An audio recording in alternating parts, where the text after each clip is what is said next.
Kantor Imigrasi Kelas 1 Makassar memberikan pengurusan gratis untuk izin tinggal terpaksa bagi warga negara asing asal Tiongkok. Di wilayah kerja Imigrasi Kelas 1 Makassar, terdapat 207 warga negara asing asal Tiongkok yang memegang paspor izin tinggal terbatas dan paspor wisata. Hingga saat ini sudah ada 2 orang warga negara Tiongkok yang melakukan pengurusan izin tinggal terpaksa di Kantor Imigrasi Kelas 1 Makassar. Peraturan Menteri Hukum dan HAM ini akan berakhir pada 29 Februari mendatang.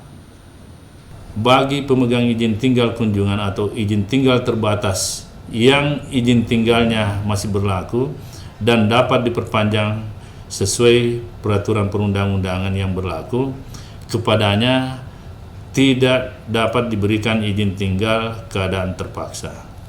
Peraturan Menteri Hukum dan HAM ini berlaku sampai tanggal 29 Februari tahun 2020.